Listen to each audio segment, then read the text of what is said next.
મારું નામ પ્રણવભાઈ શાહ.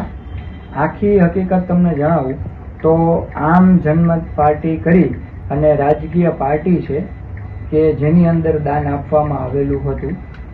મોટાભાગનું દાન પટના અને ઝારખંડ સ્ટેટમાંથી આપવામાં આવેલું હતું. ત્યારબાદ એ પાર્ટી ઉપર દરોડો પાડવામાં આવ્યો અને ત્યારબાદ ખ્યાલ આવ્યો કે આ પાર્ટી આખી બોગસ છે. અમારા રોલની વાત કરીએ તો હું CA છું, ચાર્ટર્ડ એકાઉન્ટન્ટ છું. મારી પાસે એના બુક્સ ઓફ અકાઉન્ટ રેડીમેડ એક એકાઉન્ટન્ટ થ્રુ આવ્યા હતા અને અમે એનું ઓડિટ કરી અને સિક્કો મારવામાં આવેલો હતો. જ્યારે અમે ઓડિટ એમનું કર્યું ત્યારે અમને ખ્યાલ નહોતો કે આ પાર્ટી જેન્યુન છે કે બોગસ છે. બીજું કે જે અત્યારે મીડિયાની અંદર જે અહેવાલો આપવામાં આવેલા છે કે અમારા ઓફિસમાંથી 200 કરોડના દસ્તાવેજો પકડાણા છે ને આમ છે ને તેમ છે, તો એ બાબતે હું કહેવા માંગીશ કે આવું કાંઈ છે નહીં. અમારી પાસે પંચનામાની કોપીઝ છે કે જે ઇન્કમ ટેક્સ અમારી પાસેથી લઈ ગયું છે એમાં અંદર ક્યાંય એવો ઉલ્લેખ નથી કે ભાઈ આની અંદર 200 કરોડના દસ્તાવેજ લઈ ગયા છે. અમારી ઓફિસ ઓપન થઈ ગઈ છે, અમને રિલીવ કરી દેવામાં આવ્યા છે અને જે એકાઉન્ટન્ટ થ્રુ આ આવ્યું હતું એના નામ અમે ઇન્કમ ટેક્સ ડિપાર્ટમેન્ટને આપવામાં આવેલા છે. અમે કોઈ રાજકીય પાર્ટીને દાન અપાવેલ નથી.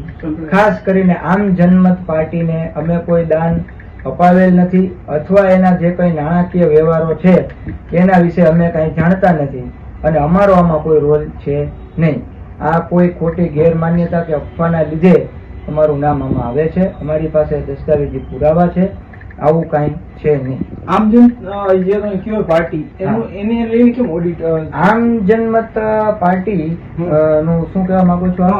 એને લઈને શું તમારે શું કનેક્શન નીકળ્યું? એટલે આમ જનમત પાર્ટી એ રાજકીય પાર્ટી છે અને અત્યારે સરકારને એવું ધ્યાનમાં આવેલું છે કે આ બધી રાજકીય પાર્ટી બોગસ છે.